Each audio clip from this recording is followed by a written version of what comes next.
myocardium before putting on them on an interventional procedure. And third is the heart failure and cardiac arrest syndrome, where the small vessel disease. You cannot do anything to them interventionally because the large vessels are normal. It is a microcirculation which is got affected. So the contraindications are if a patient has a bleeding diastasis, if I put a pressure in the lower leg, if the patient has a prolonged clotting time or bleeding time, you might end up bleeding the patient to death. So you have to be very careful in that. Second is active thrombophlebitis, because the patient is going to be very painful, you can't able to apply the cuff. Severe aortic regurgitation and presence of documented aortic aneurysm. We don't want to put a pressure on a vessel which is already dilated, aneurysm or repair.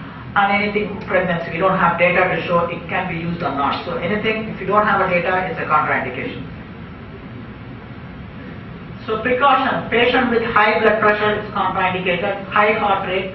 And third one is when you are treating heart failure. So many times we have a lot of patients put on risk because they are treated outside, which doesn't have an ICU setup. They just have an outpatient treatment. Because you have a heart failure, anytime they can go for a pulmonary edema. We have 5 to 6% which is progressive pulmonary edema comes, who have been treated in outside centers who don't have a proper backup. So this heart failure clinic which has been set up in KG hospital has all facilities to take care of any emergency which may arise during the procedure. So heart failure patient has to be carefully monitored during the treatment of EECP. So what would be the total mechanism and what is the objective finding is fine. So like subjectively you ask the patient after EECP, they said, yeah, I can walk more distance, my chest pain is gone, my shortness of breath has improved, and I can able to participate in my daily activities, and I will be able to walk much more than before. Well, as a cardiologist or a physician, they want to see some objective evidence. You look at an echo, there is an improvement in contraction. You look at a nuclear perfusion scanning, there is an improvement in perfusion. And also if you look at the BNP level, there is a reduction in BNP level, which shows objectively the patient has improved.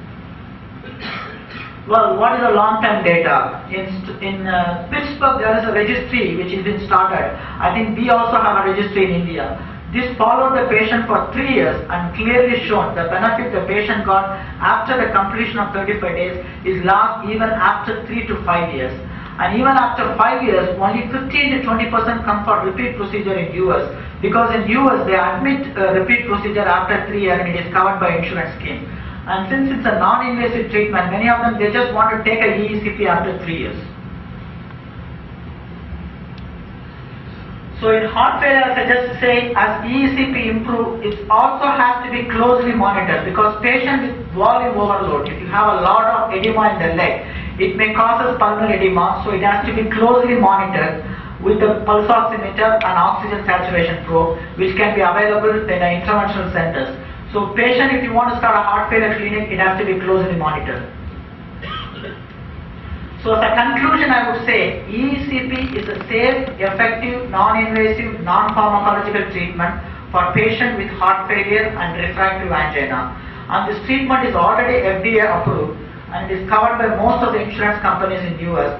And India also currently our Kalanja scheme, Star Insurance and CGHS are already reimbursing EECP. So it is one of the treatment for a selected subgroup of patients who would definitely have a high benefit during this procedure. And so as you know, it's a very, very safe treatment because the number of patients, if you say like what is my chance of getting a heart attack during the procedure, I would say is less than 1%. And if you have a severe LV dysfunction, I would say if they are properly monitored, it is very safe. But if it is treated in an outpatient setting with not proper ICU backup, probably you may have a 5 to 10% worsening of the symptom because you don't have an attached ICU. And before conclusion, I just want to give you some idea about what we have started as a registry in India. And this registry in India we have started has published more than 900 patients data in international journals, including European, US and American Heart Failure Society. And this is this paper which is recently presented in Heart Failure Society of America because this involves a group of people where the cardiothoracic feel that if they put on a bypass surgery, they might go for IABP and prolonged hospitalization. So as a preparation of the patient before going for an interventional procedure, they have given 15 sessions and they have shown almost there is a 60% reduction of IABP insertion during the procedure. So it simply says, if you give a short course of treatment before posting for them for a high-risk bypass surgery, it might bring the risk of IABP insertion and mortality during the interventional procedure. And based on this study, already Mayo Clinic has accepted this protocol and they are also using EECP prior to surgical procedures. And if you see here, when you do a nuclear perfusion scanning after 50 session, all the area, there is a significant improvement in gate and left ventricular ejection fraction assessed by perfusion scanning, and there is a significant improvement in LAD and RCX region to show there is a significant improvement in blood flow, and there is a reduction of IABP insertion in this particular group of patients who have to be operated, but operation has been delayed because of high risk. So once you put them on a 15 session of EECP, definitely their risk has come down and the patient were able to take the treatment. And to the surprising, of the 15 patients we put, 3 of them were able to avoid even going for the interventional procedures because they feel better even after 15 sessions. So it could be an adjuvant to the existing treatment to put them on an EECP prior to high-risk surgery also. So this is called as a short course treatment.